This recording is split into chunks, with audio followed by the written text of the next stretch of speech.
Hi, my name's Kelly, and I'm a full funnel marketing specialist with a mission to build a better tomorrow by helping organisations that solve crucial problems efficiently generate sustainable growth with strategic marketing assets that attract, nurture, convert, and retain the target market. In this video, I'm going to give you an overview of what SEO is and show you an example of what SEO does so you can start to figure out whether you want to include SEO in your marketing mix. So first things first, SEO stands for Search Engine Optimization. Unfortunately, that probably doesn't tell you much about what SEO actually is though. So let's take a look at a holistic definition of SEO. SEO is the process of optimizing websites and content so human visitors get the best experience and helping search engines find web content and understand its value. So the overall objective is to get more website traffic that's more relevant to the organisation's goals. And to do that, the aim of SEO is to get content to show up as early as possible in search results for the search terms that are relevant to that content. And then the flow-on effect when marketing is done well is increased sales. Now let's take a look at an example of what SEO does. Okay, so for this example, I'm going to use the search term how to tie a tie because it gives us an interesting set of results to look at.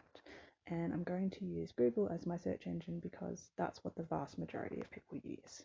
Now, first thing I want to draw your attention to is the fact that there are different types of search results that you can optimize your content for. So what's opened up initially is the standard search, which gives you all results. And so it's all the types of results that Google thinks are most relevant to the search query. Then there are tabs dedicated to specific types of results. So the first one is images, and that gives us a whole bunch of different pictures. And then we have videos. A lot of people would find videos particularly useful for a search like how to tie a tie, because it's going to be a lot easier to figure out how to tie a tie if you can see a video of someone doing it, almost like watching someone in person doing it. If you happen to want to buy a guide about how to tie a tie, you could go to shopping. If you wanted news about how to tie a tie, you could go to news. That's not particularly relevant to our search term, but I also want to focus on the general search results, so we'll go back to the All tab. Now, let's take a look at the overall structure of the search results first. So as you look further into SEO, you'll see the search results referred to as SERPs or SERP, which stands for Search Engine Results Pages. I'm not going to use that terminology because it can be a bit confusing, but if you do see the term SERPs, that's what we're talking about, these search results. Now, a lot of search results will start with paid ads. I've deliberately chosen a search term that doesn't show any paid ads as I don't want them to distract you from the basics of SEO. But after you have paid ads, we then move into what's called the organic search results. So the non-paid search results. That's where SEO primarily focuses. Now, for many sets of search results, there will be a featured snippet which Google creates to show a quick answer to the search query. So we've got a featured snippet here that is a video. So that video shows us how to tie a tie, and we'll go back into some more details about what a featured snippet is later. But for now, that's called position 0 in the search results. Sometimes there'll also be a preview of the search results from other search tabs, particularly if they're particularly relevant to the search query. So for our search query, we have a snippet of the image search results from the image tab. You might remember, you'll notice that they look very, very similar. If I go back to the images tab, they look really familiar, don't they? They're the same as what we see on All tab. And the same is for the video ones. That's a preview of the video search results. After that, we sometimes will have people also ask section. In this particular instance, there's been a little bit of a reorder of the search results, and that just depends on what people typically do when they search this particular term. So In this one, we've got one normal organic search result, and then we've got people also ask section. Those questions are things that other people have actually entered into the search field, and they're in some way related to the question you've asked. And then we get into the rest of the standard search results. So the first one, so in this case, how to tie a simple knot, oriental knot from ties.com. That's position 1 in the search results. And then each of the other standard search results is numbered sequentially. On a standard page that just has standard search results, there'd be 10 entries in the search results. But on this search, because we've got featured snippet and the tab previews, there are only 7 standard search results on this first page of the results. After that, you might see related searches. I'm not going to talk about that much today because that's pretty technical, but that's what we've got at the bottom of the screen here. And then right at the bottom, you have the buttons that enable you to go to the next page of the search results. Now, depending on what type of device you're using when you do a search, you might see those buttons to go to the next pages, or you might have an infinite scroll search results set, which just means that when you scroll to the bottom of the screen, it loads the next set of search results rather than you having to click to different pages. And that's just depending on the browser, depending on what device you're using, and depending on which search engine you're using, will dictate whether or not you see the next page or whether you see infinite scroll. Now let's go and have a look at each of those parts of the search results in detail. So we'll go back to this featured snippet. So the featured snippets are a little bit of a double-edged sword. They're great for us as searchers because we can get the answers that we want to our questions without even having to leave the search results. They can also be good for us as marketers because they can increase awareness of our brand. In this particular one, because it's a video from YouTube, we can't see anything about the brand. If the person who had created that piece of content and uploaded the piece of content had put a watermark on the video, we'd immediately be able to see the brand name. Other types of featured snippets, though, do automatically show the brand name. So, for instance, a text-based featured snippet would have the URL of the website there, so you'd be able to see the brand name. But the disadvantage for us as marketers is that often people who look at featured snippets don't click through to visit the website. So if we get a featured snippet, that's great because people might know more about our brand, but they may not click through to our website because they might get all the information they need from that search engine listing. Again, it depends on the kind of featured snippet you get. Some text-based ones, if there's a list, for instance, the snippet might show the first 3 items of the list, and you might have 10 items in your list, so people might click through the website to see the other ones. But if you have a short list, they might see the whole list in the search results. And of course, the disadvantage of people not clicking through to your website means they don't have the opportunity to see your sales messages that you've very carefully crafted and put on your website. So can be a bonus, can be a minus. In general, if you do it properly, you can get pretty good results with featured snippets. Now, in some cases, you could get a featured snippet without doing anything special, but it's far more common to get a featured snippet if you add extra code called structured schema to your page that encourages search engines to display featured snippets. This is one aspect of SEO. It's certainly not the most important and not the most used aspect of SEO, but it's interesting to note and something that you might want to investigate further down the track. Now, there's no way to guarantee you'll get a snippet. You can only make it easier for Google and other search engines to produce featured snippets for your content. I'll also note that the code that you use to create featured snippets can augment both the featured snippets and normal search results. For example, if you're selling a book, you could end up with either a featured snippet or normal search results that show the star rating for your book. If you've got lots of reviews of your book and you've got a 5-star rating, you would probably love for people to see that in the search results. So adding structured schema, which encourages featured snippets, can also get you really good results in the standard search results as well. Now, if we go down to the tab previews, there's not a lot that you need to do in terms of SEO to get there, but SEO can be really helpful to ensure you, or to help you show up in these tab previews. So for us as searchers, the tab previews are really useful because they can indicate whether or not clicking on those tabs could give us the most helpful results that we're looking for.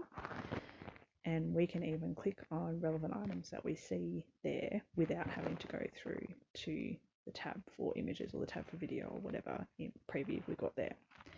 They're also helpful for us as marketers because they're another way for us to get our content in front of our target audience.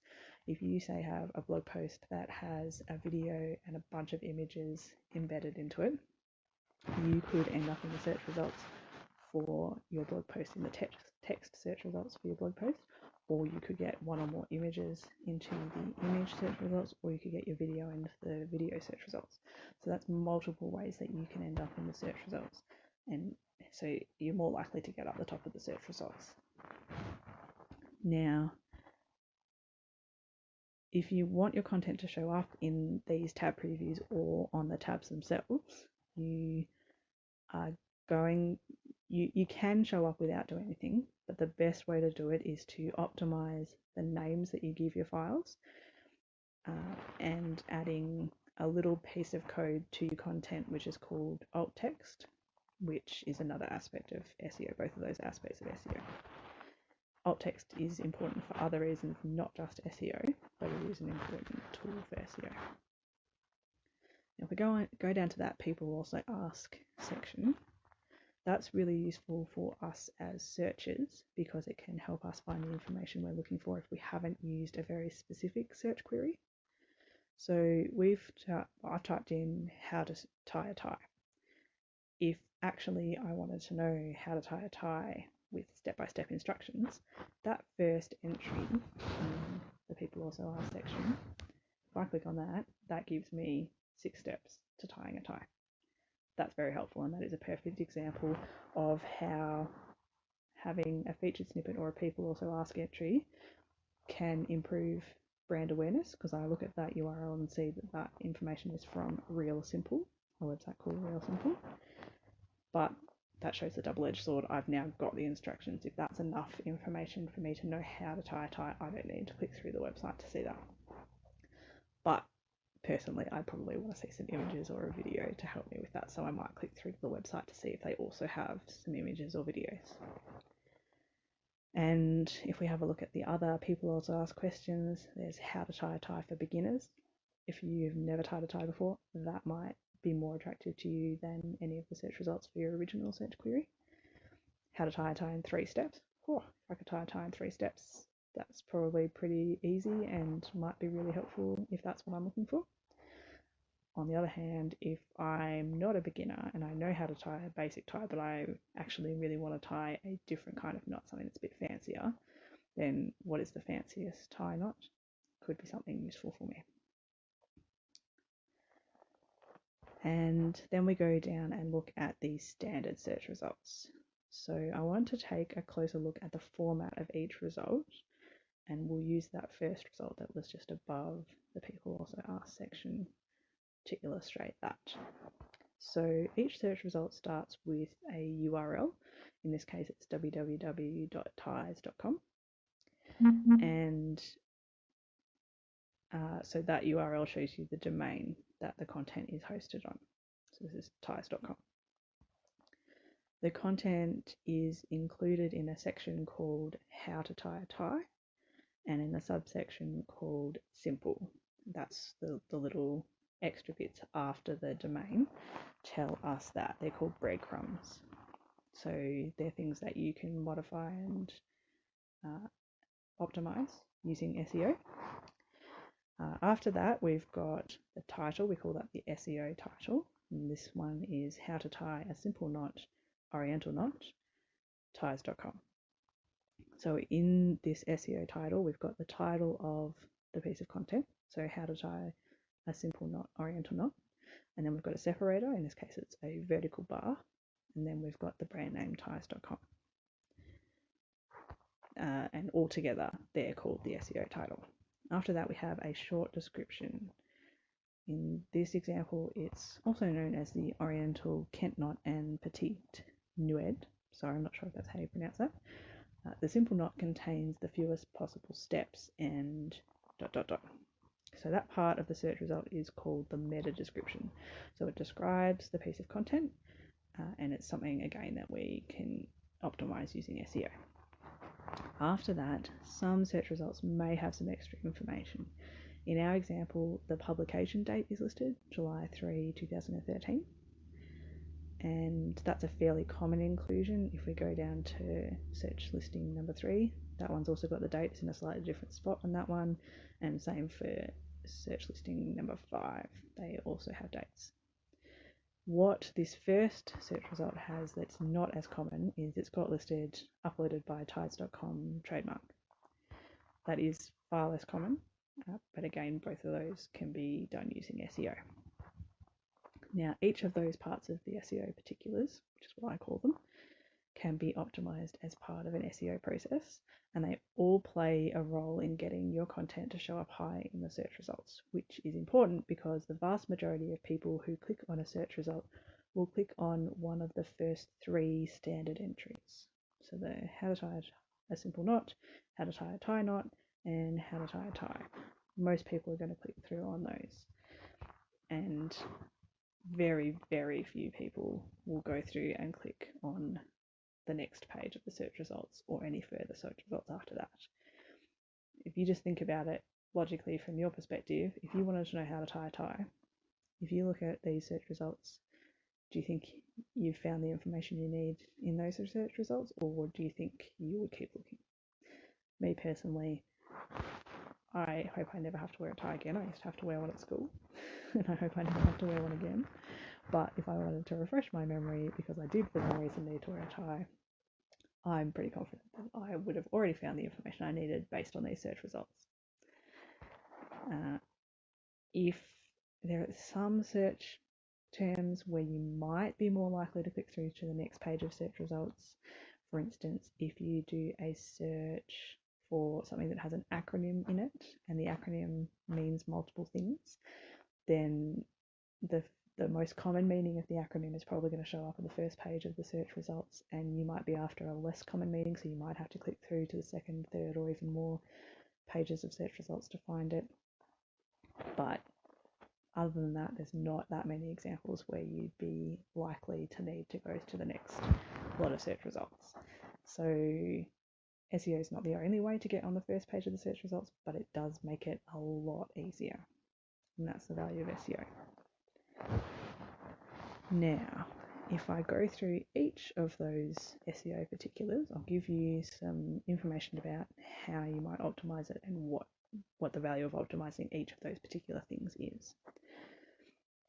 So if we start with the URL and breadcrumbs, so that information is, although those pieces of information tell searchers particular things that may or may not help them to decide whether or not to click on the search result. The URL on the breadcrumbs is not the most important part of the search result, but I'll look at it first because it's at the top of the search results. So for a standard search, might not mean anything to you, but it can be really valuable. So in our first example, the fact that the content is filed under simple is encouraging for people who want an easy way to tie a tie. So they could say something about that in the SEO title or the meta description, but you have a limited amount of space that you can fill with your words there. So if you can put some of that information somewhere else, like in the breadcrumbs, then that gives you more space to write something really convincing that will help people click through to your content. So breadcrumbs can be useful from that perspective. On the other hand, filing it under simple could be a deterrent for someone wanting a really sophisticated type, and that might have like a negative reducing the number of people that go through your website, but it's actually a positive because it means you're excluding people who are not in your target market. If you're trying to make money from your website, you want the right kind of people to click through to your website, so they're more likely to buy, and so they keep sending positive ranking signals to search engines. If you've got a lot of people clicking through who then realise that your content's not for them and click back to the search results, then that starts sending negative signals to the search engines and your rankings will drop. So being selective about the type of people who go through your website is helpful. So breadcrumbs can help there. As another example, if you're looking for information that you're likely to get from a tech startup, for instance, you might choose content from a domain that ends in .io, because that's quite popular for tech startups. So if you found a .io domain listed in the search results, you might pick that over the other search results. For those of you who are not from the US, you might prefer content for certain searches that's from sites that end in your country code. So if you're Australian, you might choose content from domains that end in .com.au or .net.au, for instance. And if you're from a country in the European Union, you might prefer something that ends in .eu, for instance. So obviously, once you've already set up your website, you're not going to do a lot to modify your domain unless you decide to create a new domain that is more SEO friendly. But that's something really useful to think about if you're planning on setting up a new website, is what does your domain tell your prospective customers about your website? And the breadcrumbs is all to do about the way you've structured your site. That you can change after the fact. It can be a little bit challenging to do because once you change things, you need to do a whole bunch of work changing the internal URLs, hyperlinks on your website, and you'd need to implement a bunch of what are called 301 redirects for any backlinks, so links from other websites that are pointing to your content. If you move it and you want to keep those backlinks, you need to redirect traffic going to the old URLs, but it can be done. So that's a very useful part of SEO, and there are multiple reasons why that's useful, not just for these breadcrumbs, but again, very technical, so I'm not going to go into any further detail there, but just be aware that that's something you can do. Now, if we go down to the SEO title, this is arguably one of the most important pieces of the SEO puzzle. So including your brand name, in this first instance we've got ties.com, including your brand name is important for brand awareness, and it can increase the number of people clicking through to your content if people trust your brand name. The third search result here is a really good example of that. Esquire is quite a well-known brand, and I would hazard a guess and say that one of the reasons that piece of content is ranked third in the search results is partly because people see the Esquire brand name and go, totally trust them, I'm much more likely to get the information I want from that brand. Apart from the brand name, the rest of the SEO title serves a number of crucial roles.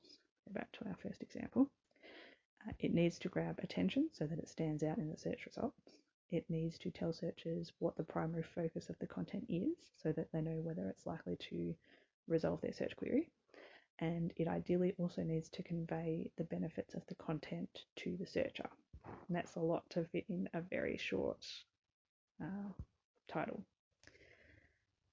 Now, each of our 7 standard search results includes the words how to tie a tie in the SEO title, except for number 4, which just includes tie a tie, but it's pretty close. So they all indicate that they can solve our search query, which was how to tie a tie.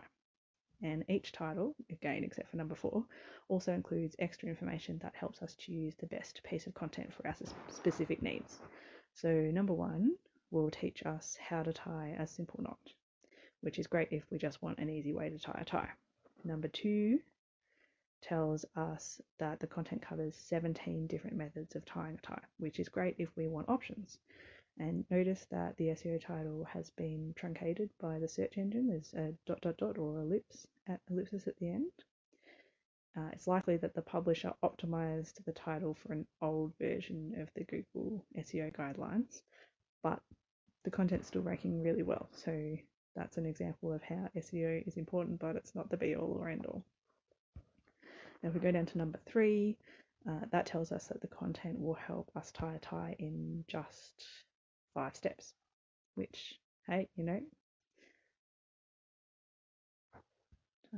steps? Oh yeah, sorry, number 3, I'm looking at the wrong one. Yes, that tells us that the piece of content will tell us how to tie a tie in 5 steps, which could be pretty helpful if we want a quick method of tying a tie.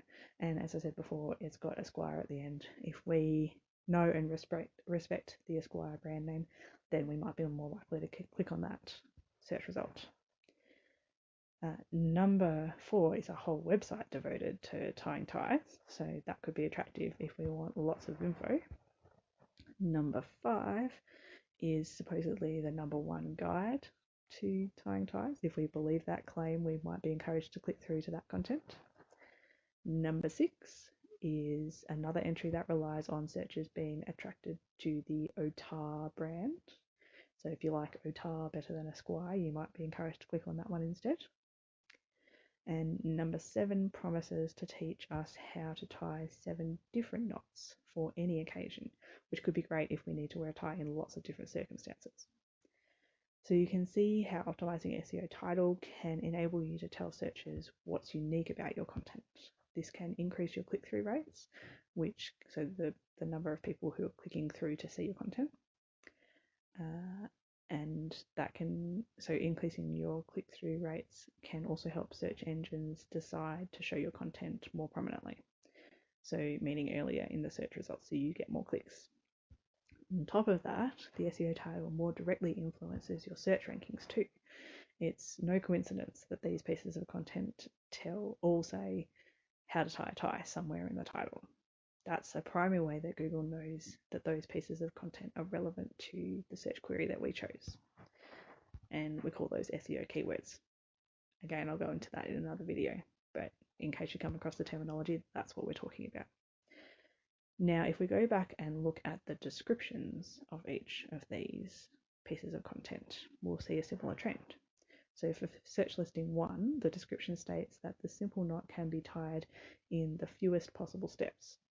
So this would appeal to someone wanting an easy way to tie a tie, and this targeting matches the targeting in the SEO title and breadcrumbs. Remember, it talks about tying a simple knot and it's filed under the simple subfolder. So the description also includes synonyms for the simple knot, oriental knot, Kent knot, etc. And that will help search engines know to show this piece of content for closely related search queries as well. So increases your rankings not just for how to tie a tie, but how to tie a simple knot, how to tie the oriental knot, how to tie the Kent knot, etc. So increases your search rankings for a number of different searches. If we go down to listing 2, the description highlights that the 17 different types of knots suit different types of collars and necks and send different messages. It also talks about choosing different knots depending on your height. So again, this matches the targeting used in the SEO title, as it tells the searcher that this is the piece of content to choose if they're looking for instructions on how to tie the right tie for their situation. So this piece of content is targeting a very different target audience than what the first piece of content is targeting. The third listing emphasizes the fact that their instructions are clear and simple to follow, which is subtly different from what the first listing is saying. After all, it is possible to make a really simple concept difficult to understand, and vice versa. It is possible to make a very difficult concept easy to understand. So tying a simple tie and tying a tie simply are two different things. So you're probably getting the idea by now. I won't go through the rest. I do want to point out though that almost all of these descriptions end in an ellipsis or ... This is likely because they've been optimized for older versions of the Google guidelines. Or they may have been optimized for other search engines, knowing that they've been truncated in the Google search results. But if that's the case, they have put the most important information at the beginning of the descriptions so that searchers can see that most important information regardless of whether or not they get truncated, the description gets truncated by the search results. So hopefully you're now starting to see how the meta description can help you achieve your goals. Using relevant keywords in the meta description emphasizes which search queries the content is relevant to, but the more important part of this SEO particular is the fact that it tells the searcher why they should click on the search listing and consume the content. The more relevant, engaging, and persuasive the meta description is, the more people will click on that search listing and the more positive ranking signals will be sent to the search engine. Now, I just want to quickly go through the extra information displayed at the bottom of that first search result. So the date tells us how new the content is. For something like how to tie a tie, content from 2013 is not going to be out of date. The method of tying a simple tie is unlikely to have changed since then. So even though search engines prefer newer content, and both entry number 3 and entry number 5 are much newer pieces of content, in this case, that doesn't really make much of a difference to us as searchers, and it doesn't really make much of a difference to the search engine either. But for other sorts of search queries, especially ones that are related to recent news or topics that evolve quite quickly, like digital marketing, the date that's shown on a search result can be very important. So including the date in your search results is an SEO tactic that can improve your rankings quite significantly in some cases if the content that you're producing is on topics that need to be fresh. And if your content's newer than that produced by your competitors, having a date on there that shows that it's newer is going to be beneficial for you. Now that first listing also includes the text uploaded by ties.com. This might not seem particularly useful in this instance, but it can be quite useful, particularly if you've got a well-known brand or your brand name includes vital information in the context of the search query that you're targeting. So for instance, your geographic location if you're targeting local search results. So let's say you are a yoga instructor. If your brand name has your location in there, so let's say your Gold Coast yoga instructor is your brand name, which is a bit boring, but it does tell people that you're located on the Gold Coast. So if someone on the Gold Coast searches yoga instructor near me and sees a piece of content that you've published and it says uploaded by Gold Coast yoga instructor, then that's going to help them decide to click through to your content, but it'll also tell the search engine that your content is more likely to be relevant. It can also be useful in a few other contexts. For instance, if your brand name's really long, that's going to take up a lot of space in the SEO title, and both the SEO title and the meta description are limited in how wide they can be. So if your brand name's really long, you're not going to have much space to put all the other information that you want to put into an SEO title at the beginning. And so if you can put it in an extra little bit at the bottom of your search listings using extra bits of code as part of your SEO, that's going to give you a really big advantage. Plus, you don't really need to see ties.com and uploaded by ties.com on the same search result. So yeah, if you can shift some of that information to somewhere more useful, then definitely that's going to be a benefit. Okay, I think that's quite enough information for one video. Hopefully this example serves to illustrate how even small amounts of SEO can be a valuable asset for your business. So this is not by any means all of SEO, but these are, optimizing what people see in the search results is a big part of SEO. So you can see, hopefully, that this small amount of SEO can be valuable because it boosts your search rankings and can encourage more people to click through to your website. Now, if you have any questions about anything that I've talked about here, please don't hesitate to get in touch. I'm happy to answer questions. If it's relevant, I'm happy to even create another video or a blog post or something else that might help you and other people as well understand what you're querying.